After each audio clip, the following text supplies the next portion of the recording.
Hello, Anthony Smith. Looking Hello, how are very, we? very suave and kind of just chilled out there, just like, pass me an Easter egg. If only. Yeah. How many did you get? I got one for myself. How many did you get? It's not zero. Your waistline will thank you for it. I'm sure it will eventually. Yeah. I went and got myself a cream egg one, which I don't know why I did that. I like cream eggs, but I don't really like chocolate very much. So it was, yeah. I still ate it because it's Easter and that's what you have to do, isn't it? I should have given myself a little Easter egg hunt around my terrace, but might have known where they were. That sounds a little bit sad to me. I think you have to hide your own Easter eggs. Things are desperate, aren't they? Hi, Vix. Yeah, so some people have said that they think that the hardest of all the lockdowns is if you're on your own.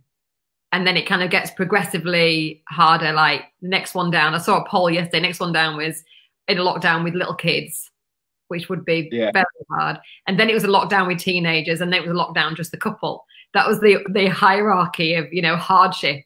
I'm sure that's right. Yeah, one of the things I was going to mention was the lockdown situations that we've had, where people have said about access to children and being cooped up together, and what it's going to have on what the effect's going to have on relationships and things like that. So I can't could be an imagine interesting time.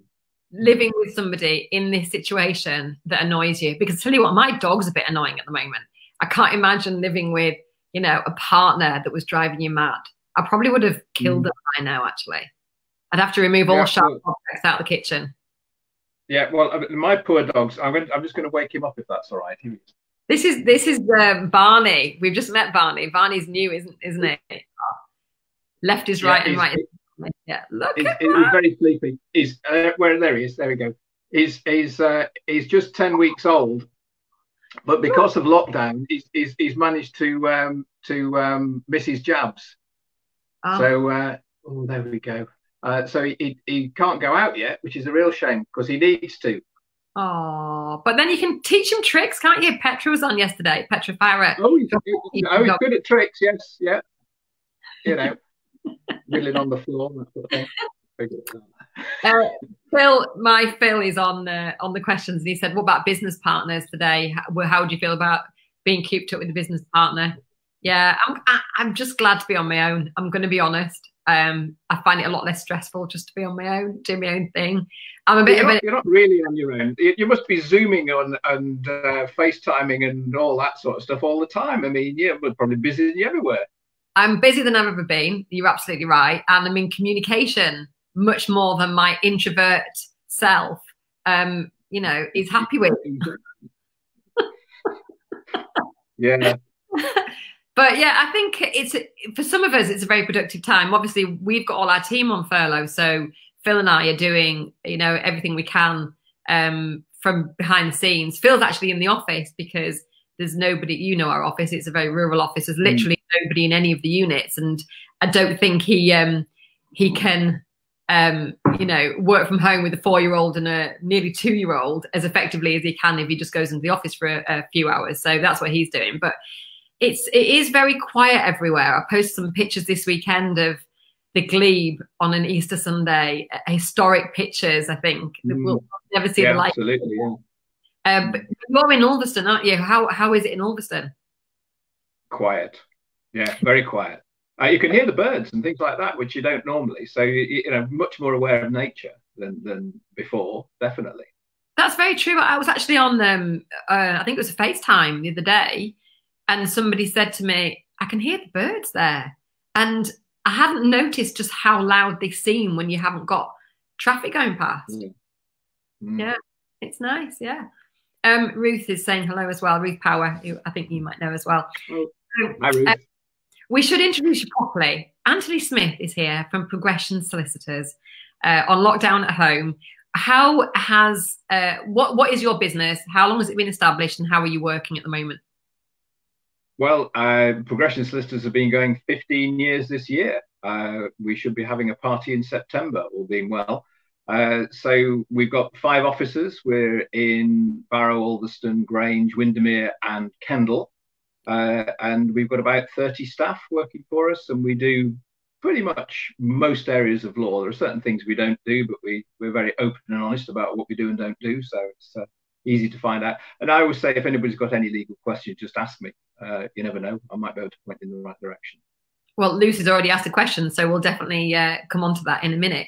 And so you do, I know we're going to cover things like employment, wills, conveyancing, those kind of things. Obviously, I know you best probably as a conveyancer because that's where we have most of our, sort of joint clients. Do you do criminal law as well, or is that a specific kind of law firm? No, we don't do crime. We don't do legal aid generally. Most criminal work would be legal aid work. So no is the short answer. I didn't know that most criminals don't have lots of money to pay you then. Is that what you're saying? Well, a former partner of mine used to say, I'll do crime if it's over, 2 kilograms of heroin or something. It had to be somebody who could pay his bills. But I think those days are gone. I used to do crime. I did 18 months of crime when I was training. You did 18 months? It was great. I loved it. Yeah, very interesting. But yeah, not a way to spend your career really. Well, maybe somebody should tell them that being criminal doesn't pay, because I thought they'd have loads. The conclusion I came to: crime doesn't pay, because certainly in my day it was legal aid, and it was very much. I would say sort of fairly rough clientele that I dealt with, but spent many a happy hour in Armley Nick taking statements and things like that, which was great at the time, but not a way to spend a living. You've outgrown that, haven't you now? Yes, definitely. I outgrew that about 35 years ago, but there you go. So what kind of proportion of your work is, because you do contract law actually as well, don't you? I've just remembered. But what proportion of your work is conveyancing and other things? I'll go through the areas that we do, and the proportions are sort of equal-ish. Private client, which is wills, trust, tax planning, probate, that sort of thing. We do residential conveyancing, as you know, so buying and selling houses. Commercial property, so we work for landlords and tenants, people with shops, selling businesses, bed and breakfast, things like that. And then we have the divorce and family work, which is surprisingly busy at the moment, or maybe not. And then litigation, which is also quite busy at the moment. People like suing each other. Oh, God. Nothing else better to do, I suppose. So we might come to you, for example, and I know we've had lots of off-the-record chats as well about things like boundary disputes, or we had one conveyance go last year that took nearly a year. Because there was a strip of land across the driveway that didn't belong to the owners, it belonged to the church or something. And so this is going back, literally hundreds of years, and you've got to try and untangle all this, haven't you, and unpick it. Yeah. Well, there was a real forensic job on that particular one. We had to go back, I think it was about 70 or 80 years to find who actually owned this strip of land. I mean, there are things that you can do, and some people would accept insurance and things like that in those circumstances. But to actually do the job properly, you need to know that you've got full control over the land that you've got access over and all that sort of thing. So there was a lot of work involved in that particular job to get to the point where we could identify who was owning it, and they could then say they either didn't have an interest in it or could transfer it to us. Yeah, it's complicated, isn't it? Especially when you've got some really old buildings like we have around here. And obviously our area comes with certain other challenges, like, what's it called? Section 52. What's that called now? The local occupancy. Oh, Section 106 agreements, the local occupancy agreements, yeah. Well, yes, I think people misunderstand residential conveyancing, and it's got a sort of a bit of bad press, really, as being a bit of a form-filling exercise. Because it's people see, well, you're just changing a name at the land registry, but there's so much more to it around here. The properties around here, you've got private water supplies, private drainage, private access. You've got all sorts of boundary issues. And in Alveston, the titles are fantastic. In the 1960s, everybody swapped their outhouses with the neighbours and never bothered documenting it. So there's all sorts of interesting bits of conveyancing going on around here. And then we've got to untangle it, because you've got to get the land registry now to register what you are actually occupying, which isn't necessarily what's on your deeds. So there could be quite a lot of work involved in residential conveyancing, which people often misunderstand. You know, when you're going to your online conveyancer at, you know, 300 quid a throw, yes, right, exactly, you end up doing the job for them, because they just haven't got a clue, because they can't tick the box that says, match the plan. Well, I would say probably good, I don't know, 30-40% of cases, there's usually some discrepancy in the boundaries. Yeah, and it happens more often than not in this area, where you've got, quite muddy boundaries, or people who've got different land reg maps, or you've got public footpaths as well. You've got rights of way. You've got lots of private little roads. So, for example, we're in Bowness, Middle Entrance Drive. Who owns Middle Entrance Drive? Who has got the right to drive over it? Who is, in men allowed to go up it? Are they? Who maintains it? All what happens if there's an accident on it? It's a very tangled web, and I think if you don't have a good conveyancer, and obviously as the estate agent, we're at the sharp end of bad conveyancing, as it happens sometimes. So we're very keen to offer the services, or to recommend, a firm like yours, because we know that you're on the ball with the conveyancing, and sometimes it costs a little bit more and takes a bit longer, but you're going to do a thorough job. Oh, that's right. I mean, we have real difficulty getting the message across that it's not necessarily a cheap job, but on the other hand, it's probably the most you're ever going to spend in your life on anything. So don't you want the job doing properly? And I don't really understand the mentality when people are trying to save 50 quid or whatever it is, to try and get the job done cheaply, when they're spending hundreds of thousands of pounds. Get it done right, because you may not notice the problems until you come to sell. That's the other thing, that quite often, you merrily go on and you've got your name on the land registry, everything's hunky-dory. But when you come to sell, you find out you don't own, well, we've had all sorts of things, you don't own the conservatory that, that is built on next door's land. We've had that recently. So all sorts of weird, I should write a book. There's all sorts of weird and wonderful things. You definitely should. It's quite often the sellers that get frustrated with the time it takes when you're a good conveyancer on the purchasing side, because obviously that conveyancer is having to do the detective work and, really delve in, really get confirmation on everything they possibly can do to protect their clients. And the seller's thinking, what on earth is the problem? We've given you everything we need, so we need to give you. So there's quite often, a little bit of expectation management there, as us, the estate agents, trying to bridge that gap and keeping the communication going. Yeah. Oh, that's right. And I always think selling's easy, because all you need to do is make sure you get the money, isn't it? That's it. But buying is really it is more difficult than a lot of people think it is, and there's much more to it. And to do the job right, it's important to spend the time on it. Yeah, well, I couldn't agree with you more. And as I say, we're at the sharp end, so we know. So we're going to go into the 5 legal lockdown issues. We've got a couple of questions there to make sure we answer as well. But the first one is employment. And I'm going to just ask you a couple of questions on this, if I may. So obviously we're an employer. We've got our team on furlough. There are people who are out there on furlough who might be watching this wondering whether their job is secure. So can you just explain the legal definition as you understand it of furloughing? Well, there isn't a legal definition. Basically, it's suspension. So the contract is suspended. There are a few things that people perhaps don't fully understand about furloughing, which are just worth mentioning in a couple of tips. First of all, that it basically suspends the contract of employment, but the contract of employment still applies. So if somebody is furloughed, it is effectively a variation to their contract of employment.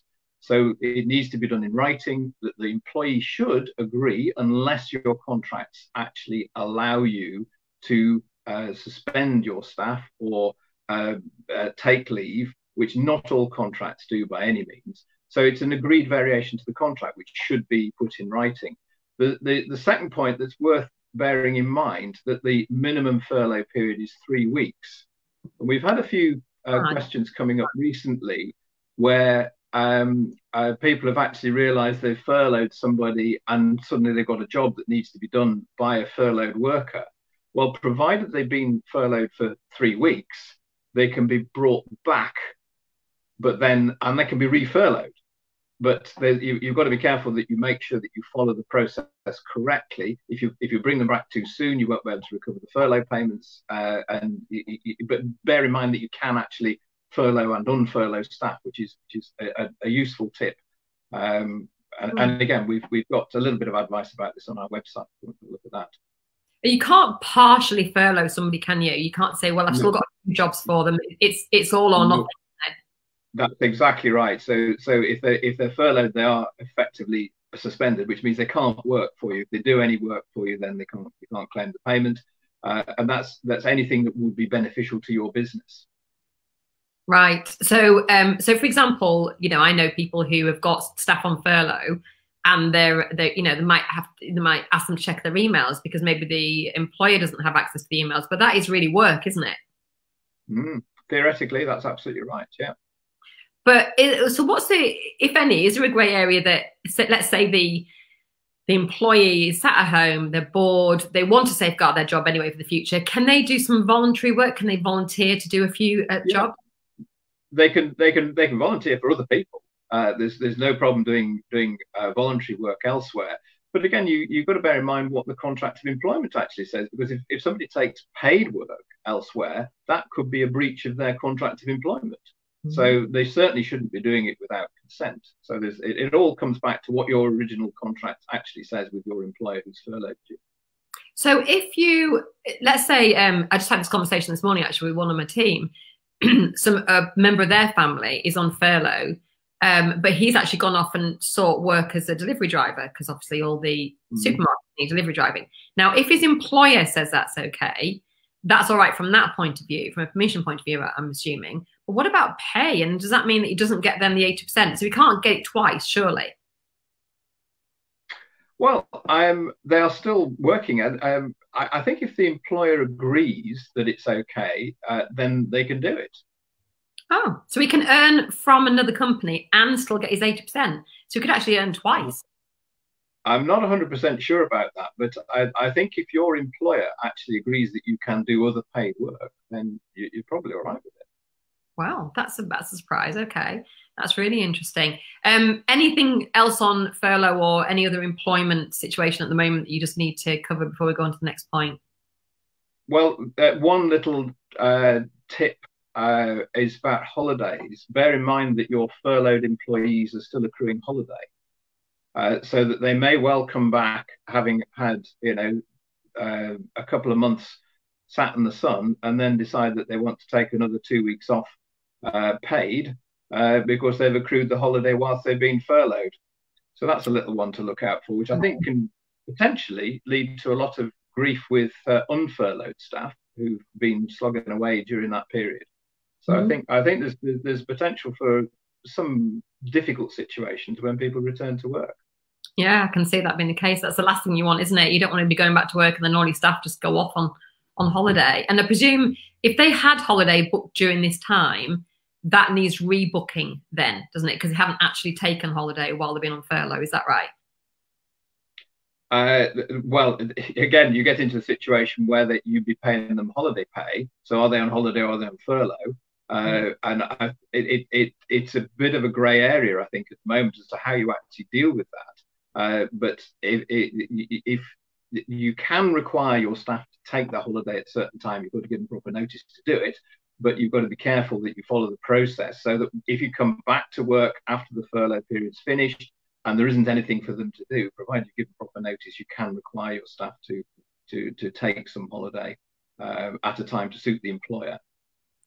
Right. Okay, I get that. Now, from what I understand, and I might be wrong here, if somebody in normal times, somebody's on holiday, so they've taken a week holiday, they're on the week holiday, and they get ill on their holiday, are they, from what I understand, they're allowed to actually, and I don't think this ever happens, they're allowed to ask the employer for those 2 or 3 days holiday time back again. Is that right?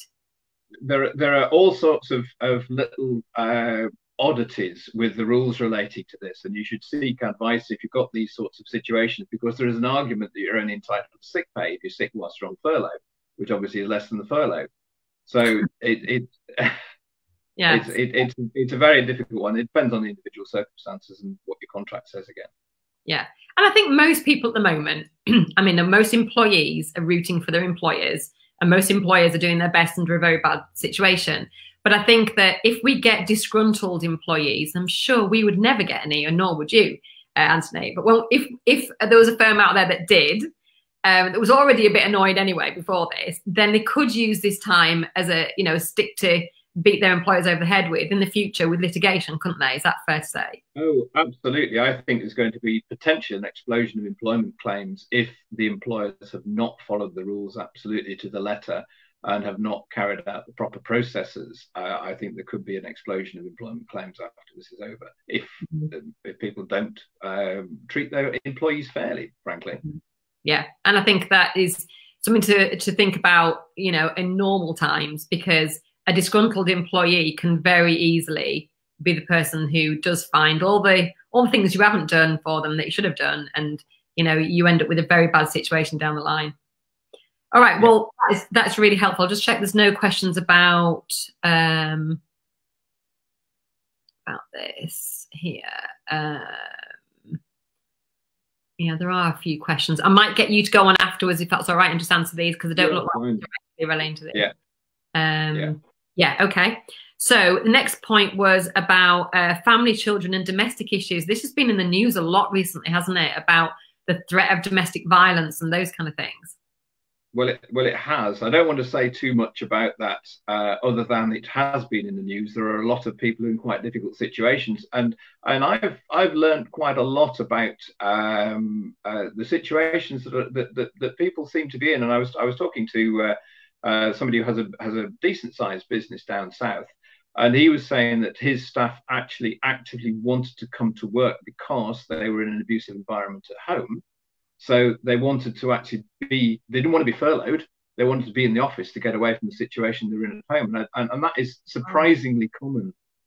So I don't want to say too much about this. It's not my area particularly, but we do have people within Progression who would advise people who've got any issues, either whether it's about a relationship or access to children's the big one at the moment. I've taken a call this morning on exactly that, where basically one of the couple has actually run off with the kids to self-isolate down south, which is an interesting situation.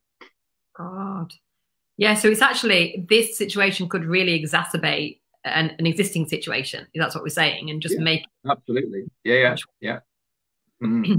Yeah, it's difficult, isn't it? And I know we're in 2020, we've got a lot of 21st century blended families out there, so there's a lot of potential issues. I talked to somebody yesterday who's got, he's been married twice, got 2 kids by 2 different relationships. Everybody's local, but that is a lot of moving kids around if that's what they're choosing to do. And that can present its own problems, especially if you've got one household with vulnerable people in it.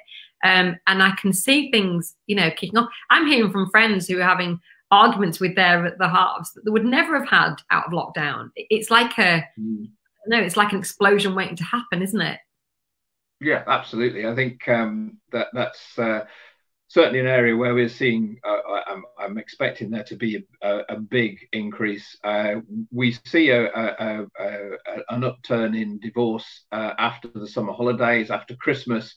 Can you imagine being locked down for 6 to 8 weeks with somebody you'd rather not be with? It's not the best situation, is it? No, and I definitely don't want to make light of that either. There's a lot of jokes I could tell right now, but I'm not going to, because I think that it is a situation. And I think so. I would imagine. I mean, I know that we've got one end of the spectrum, which is on the news, which is people who are, women maybe who are in fear of their physical safety and that of their kids, and then you've got a lot of people in the middle that are kind of like, arguments that would have been just verbal arguments might be turning into physical arguments, and a situation that could be escalating right now behind closed doors. If they need advice about that and they're not necessarily fearful of their physical safety immediately, what's the next step they can take? So obviously they've got helplines and things, but a lot of people probably wouldn't feel like they're fitted into that. What could they then do to seek advice? Well, there's not a lot that you can do in the current situation, because unless you can get out of that situation in some way, but there's very little, because you're stuck with it until the lockdown ends. But I mean, we've got we do give free initial interviews. If anybody's got any questions specifically on that, they can speak to somebody in my team about anything that they're concerned about. Right, good. So they can just pick up the phone. But then, of course, you've got a privacy issue there, haven't you? Because what if your other half is there listening and, you know. That's the big problem. And they're talking about this with domestic abuse, that there is actually now a code that if you dial 999 and your abuser is in the room, you press 55 and they'll put you through to the police without having to say anything. So there's tips like that. That are worth knowing, but you know, how do you find that out? You don't necessarily. You can't go on and Google it, can you? Because somebody might be watching over your shoulder. Well, exactly, you know. Yeah. And usually, if there's that element of control, then they wouldn't have access to a phone anyway. Yeah. I suppose we are talking about extreme cases. I just, my feeling is there's so many grey areas, there's so many grey cases where people feel like, you know, it's just about tolerable, but when we get out of this, we're going to do something about it. And whether they should be doing something now or just literally sitting tight, waiting for lockdown to finish and then getting on the phone to you. Maybe that's what's going to happen. Yeah. The conversations that I've had is that decisions that probably have been put on the back burner are being crystallized by the lockdown. Yeah. So let's put it no higher than that. Yeah, it's going to feel very urgent, I think, as soon as we all get out of lockdown, isn't it? Well, let's move on from family, children and domestic issues, which was point 2. But we will put your phone number in if that's okay. Not obviously not your personal mobile, but the office phone number, because I presume it's routed through to the various people. Is it? Is that how you've worked it? Yeah. We're operating pretty much as normal. All calls are being answered centrally, and we can put a call through to anybody. We've got the whole team working at home, so I've got access to them all. So they would just speak to the first point of call and say, it's this issue, and then they get put through to a specialist for that issue. Yeah, that's right. Yeah. Okay, let's move on to insurance. And in fact, actually, somebody did say something about insurance. Let me just have a look. So Lucy Nicholson says, do you have any information regarding what will happen about insurance, the legalities of their responsibilities? I'm not sure what kind of insurance means. That's we're talking about business interruption insurance. That was one I wanted to talk about, because we've had a few inquiries about this. That the insurers, being insurers, are trying everything they possibly can to avoid a claim. And they're basically taking the line that, no, you're not covered, whatever. But we did have an instance recently where a client had been told they weren't covered. And it turned out that had there been a case of coronavirus within 25 miles, they were covered. And the insurers had failed to mention this. And of course, there's plenty of cases within 25 miles of all of us. So in that case, they were actually covered, even though the insurers initially said they weren't. So we do actually have a lady called Lisa Cairns who works with us, who used to work with AXA. And she knows all the little wrinkles that the insurers are going to throw at you as to why you can't claim. And we do an initial chat to see whether or not there's any hope, and then we can do a fixed fee advice on your specific insurance policy if you feel that you should be covered and your insurer is trying to avoid it. So I think a lot of insurance companies, this is my belief, is their first answer is just no, and then that gets rid of people. This is exactly what I've been told by Lisa, who used to work for them. You know, that they said that they get rid of 80%, and just pick up the phone and say no. And that would get rid of 80% of the claims. That was their policy, and then people didn't question it.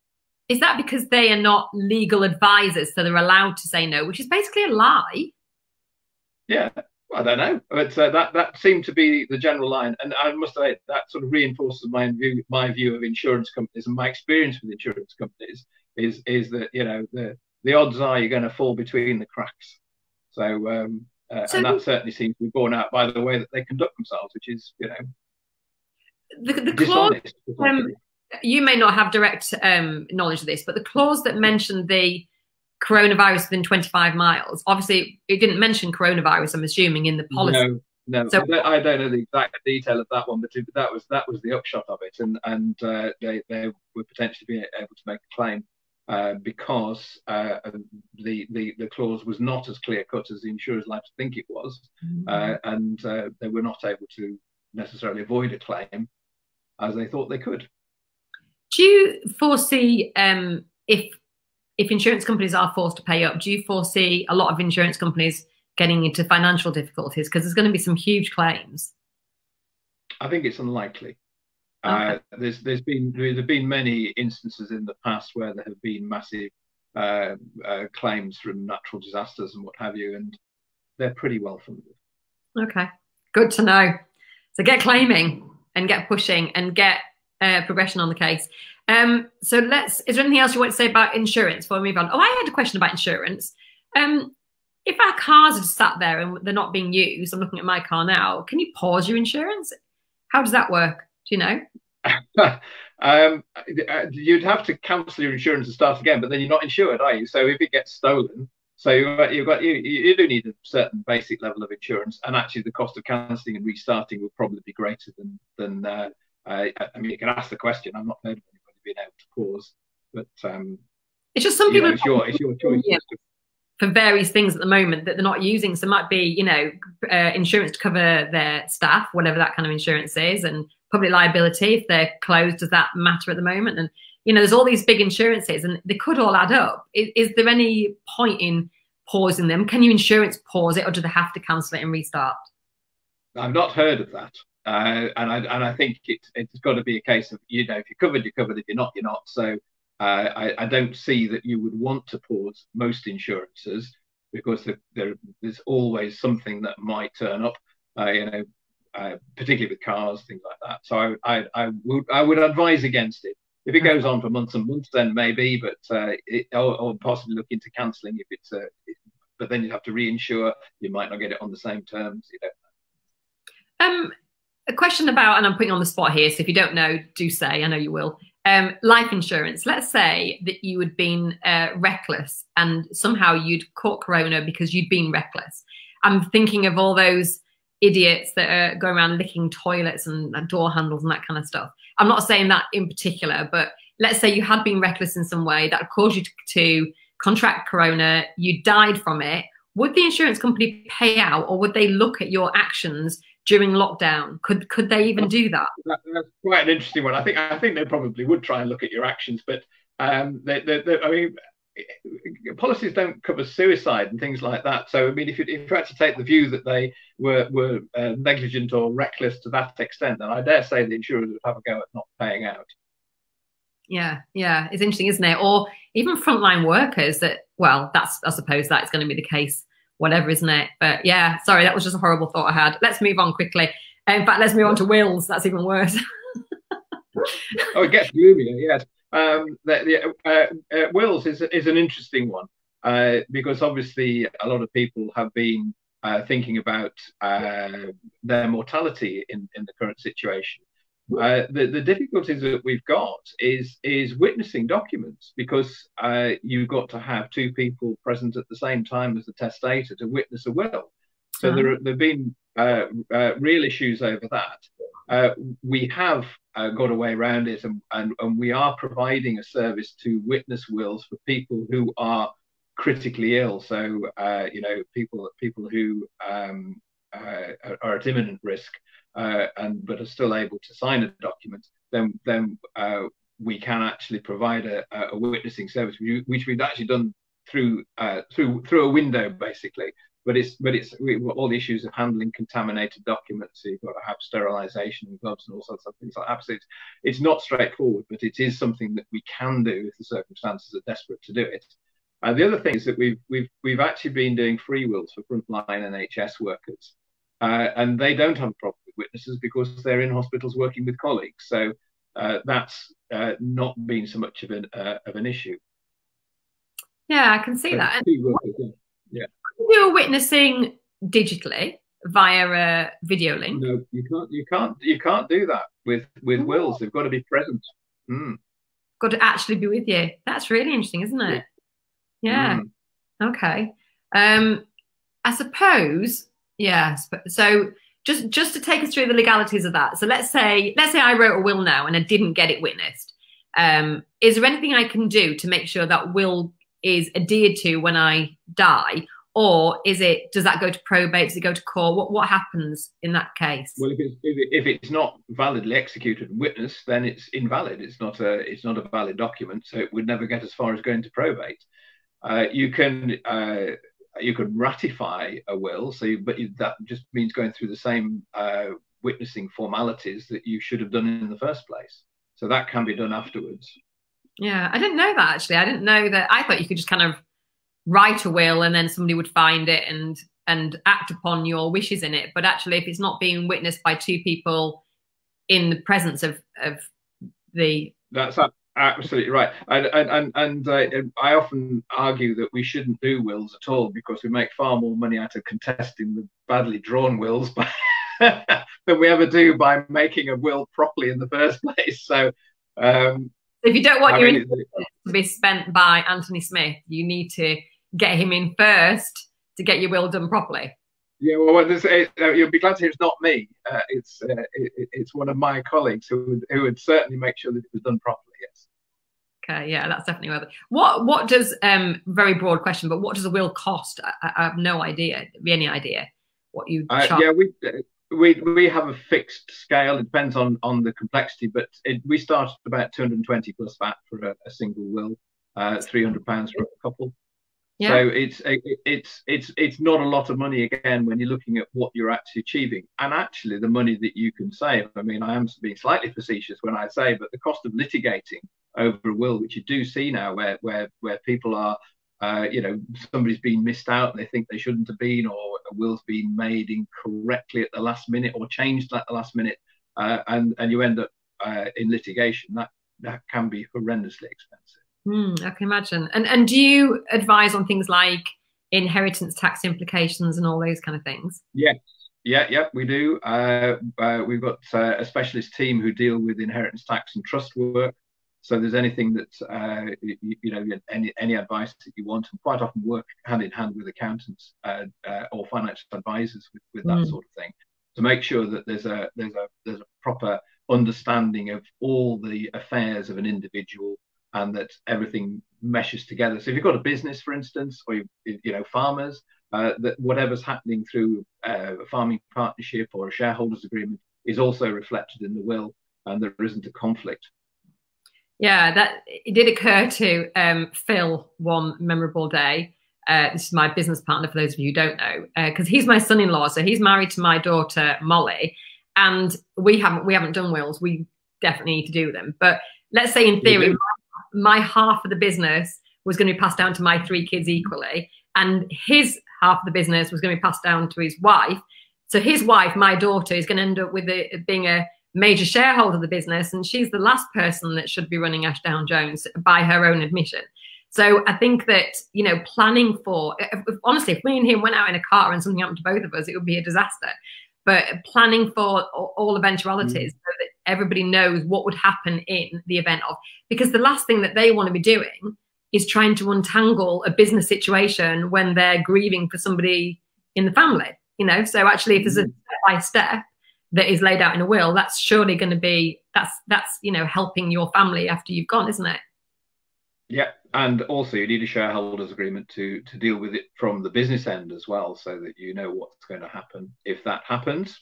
If Phil's watching this, Phil, we need to get this sorted. Just saying. In the meantime, quick.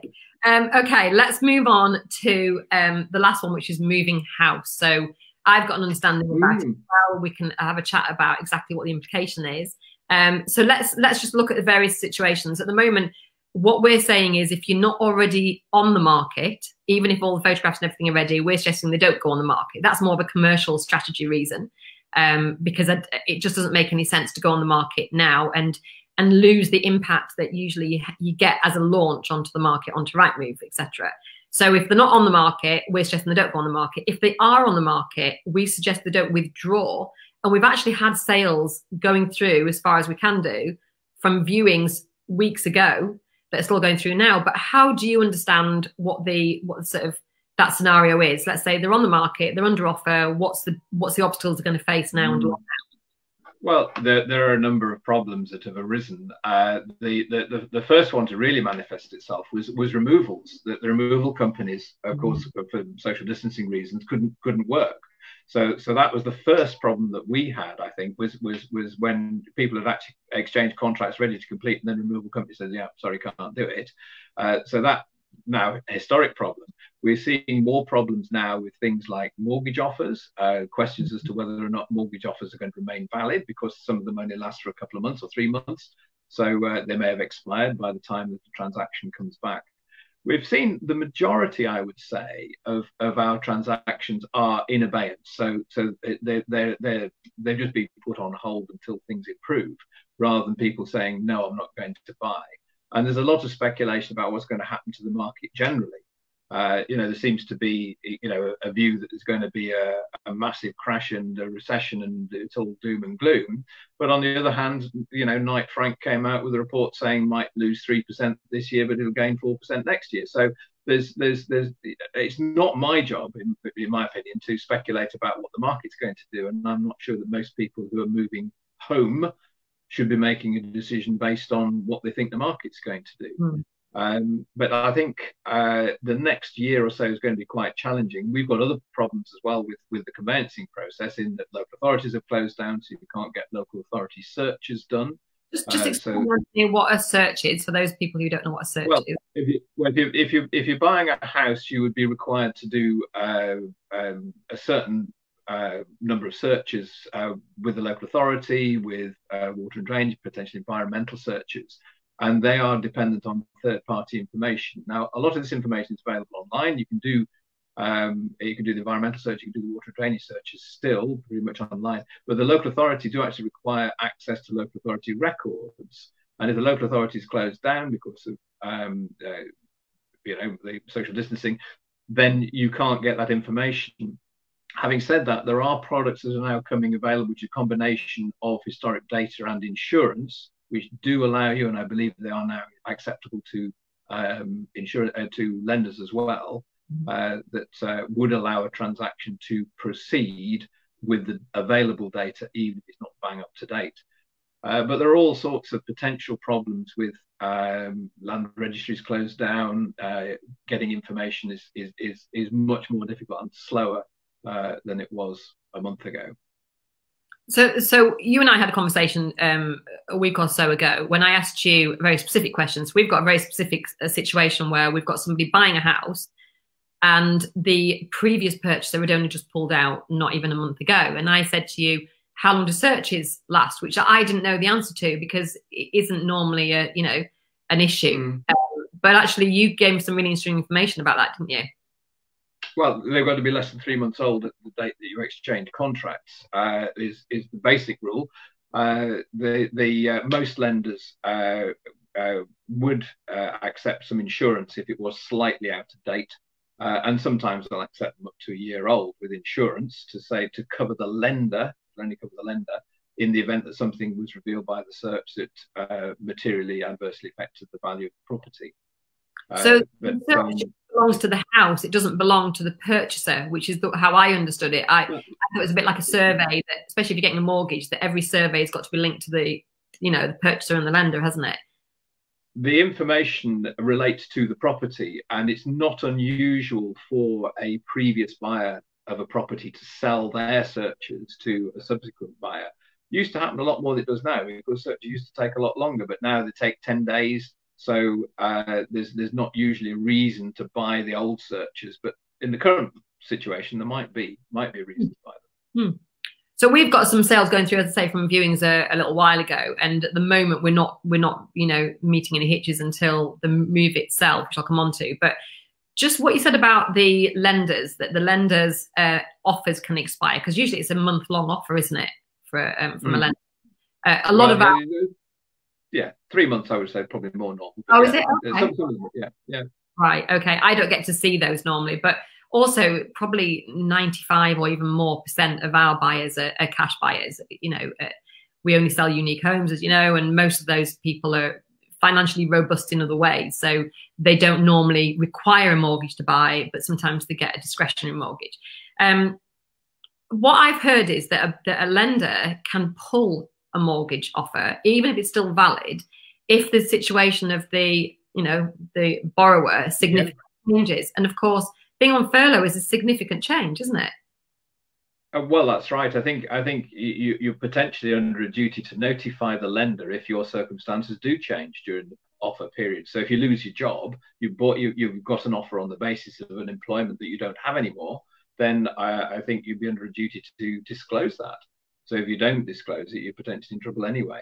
And frankly, would you want to go into a transaction if you haven't got a job and take on a financial responsibility? So yeah, actually, a friend of mine just the other day was just saying she's just decided not to move because it's just too, risky a financial situation. And actually, they're both self-employed. So that begs the other question. We honestly don't know what's going to happen to our businesses when we reopen. At what point, our cash position or our revenue is going to get back to normal. It could be years. And so therefore, if somebody's got a mortgage offer based on what their business has done for the last 3 years, that might now be completely irrelevant for the next year where we don't know what's going to happen. So it is definitely a period of financial uncertainty. As far as we are concerned, Phil and I, looking in a crystal ball, which we don't have, going back to the last recession, we didn't see a price drop for our top, the top of the market properties in the Lake District. Yeah. What we saw was a flattening for the next 10 years. So whereas everybody else in the country got a massive dip and then a rise over 10 years. We really didn't get that. We just got, a plateauing. And that's how I see it playing out now. I think where it's going to be hit worst is the compulsory purchases and the compulsory moves where people have to sell for, for family reasons, job deadlines, that kind of thing. What do you think? I agree absolutely with that. My experience in the last recession was that not that prices around here dropped necessarily, but people just didn't sell their houses. So actually, the supply dried up. Yeah. So you couldn't move if you wanted to. So people are saying they're going to be able to buy the house of their dreams for 30% less in a year's time. They're living in cloud cuckoo land because it's just not going to happen. They're not going to sell it for 30% less. No. And the problem with the scenario that you say, where it's a compulsory move or somebody died or whatever it is, and those houses come on the market, they probably will be sold at a lower price, which then fixes the comparable evidence for the valuers. So they're only looking at the distressed sales. So it does look like the market is falling when possibly it isn't falling as badly as it might appear from the statistics. I would say only about 20% are properly distressed sales, whatever, like a forced sale of some kind. There's probably about another 20 to 30%, particularly sort of the family home market, that is a compulsory move, but not necessarily urgent. And then our sort of side, our end of the market, you don't normally have to sell £1 million second home, and you don't normally have to buy one either. So that discretion comes at a price, doesn't it? Because if you're sitting on £1 million second home, you think, well, I'm going to wait until I get the buyer at the right price because it's not really costing me anything. And, you're going to just sell for the right price. You wouldn't take a 30% hit. There's no way. Somebody phoned me just the other day, actually, a lady, to say, I'm looking for she wasn't saying this explicitly, but I'm looking for a bargain was her message. Looking for a bargain. Where can you direct me to somebody who absolutely needs to sell? Because I'm there with cash and I'll pick it up for 30% less. And I went, that's not going to happen to our kind of properties, I don't think. Obviously, it remains to be seen, but it hasn't happened before. And the opposite could be true. I've had phone calls every day over the last 2 weeks from people who live in built-up areas, who live abroad and want to come back, people who are now thinking, life is too short. I need to get on with this next chapter of my life that I've always wanted to do. I've always wanted to buy in the Lake District. I've always wanted to come home if they're an expat. And they're getting on with that job now. And they might be selling a £2 million apartment in Belgravia, and they could pick up a lakefront house here. And they're thinking, well, where would I like to be if there was another lockdown? So I think it could have a completely different effect on the Lake District property market, particularly at the upper end, than people may be foreseeing. Well, I love your positivity. Well, also the other thing is, I think as property professionals, we have got a responsibility to, instill confidence in people. I'm not saying to falsely confident people, but I think that we could just all talk it down in doom and gloom, and then that can be its own prophecy, can't it? fulfilling. Oh, absolutely. And I think there's a lot of doom and gloom, and there will be a lot of doom and gloom in the press. But whether that's going to be actually borne out in reality, we'll have to wait and see. Yeah, exactly. And actually, in the property market, I don't know whether you experienced this, but January to March for us was great. We had a real post-Brexit bounce, and we had a lot of transactions going through. I think you were the same. So Indeed, we did give us a little bit of a cushion. So looking at the whole year, it could be the transactions aren't down that much at all. No, well, that's true. But it's going to take a while to come back, I think, while people find their feet again. And I don't think necessarily it's going to be this year when we're going to see things returning to normal, quite frankly. No, I think you're right. And I think there's obviously a big discrepancy between different kinds of businesses, because if you've got a restaurant or a shop or a hotel and you've had to literally close your doors, that's money stopping coming in on day one. Whereas, for Ashdown Jones, ours isn't going to be apparent for a few months down the line, because we've still got going through. And, in a way, you're going to see the same. You're going to see a dip in conveyancing for a while, but you're going to see an increase in other things, aren't you? Well, hopefully it swings and roundabouts for us. I mean, we're quite fortunate in that respect, in that we have a number of areas. And I think a number of businesses are going to have to reinvent their business model. I can already see it happening. I can see, a lot of businesses out there are thinking about how they could maybe offer something online or remotely, or, people going into more consultancy, advice-based work. Those kind of things, I think, are going to be a natural progression from this. So I think there are going to be a lot of positive outcomes. Something we didn't quite touch on was the government's guidelines on moving house. Should we just quickly talk about that, on the actual physically moving? Well, they say don't do it at the moment. They say you can move into an empty house. So if the house is completely empty, you can. We've had some of those go through. One of the challenges is going to be to find a removal company. Yeah. Although there are some BAR, some British Association of Removal Companies, are still operating, albeit they're taking, precautions, and you can still hire a van. I've had a purchase to do that just this last week, and we've actually had to hire a van to move out. Have you come across this at all, with literally completion not being able to happen on completion day? I was talking to a chap this morning whose next door neighbours moved out at 2 o'clock in the morning, but they moved themselves, so they hired a van and moved themselves out, woke him up, moving out. So people are moving, but you've got to move yourself, yes. And as you say, if a property is empty and it's low risk, there's no people in it. But then there's still, things like contamination of keys, things like that. People have been worried about, where you can pick up the virus in all sorts of unexpected places. So, it's certainly not recommended unless there's very particular circumstances. Well, we've got a couple at the moment that are buying, and they are literally legally homeless at the moment. They did complete on their last house just 2 weeks ago. Possibly their solicitor should have, persuaded them not to. And their onward purchase is a new build. So as long as, and this is obviously, it's going to be as much safeguarding as they can do with things like disinfecting the house. That's what they're going to have to do. If somebody's been in the house recently, and then like you say, the keys and all those kind of things. But from an actual moving out and moving in point of view, they're probably okay. They have got some stuff in storage, which again begs the question whether they can get access to that stuff in storage. So there are a lot of practical implications here. But I think we're just going to have to see how that pans out over the next few weeks.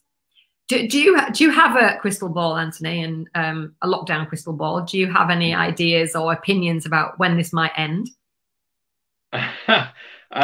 No, is a short answer. I don't think anybody does. I personally think that it's next year that's going to be interesting.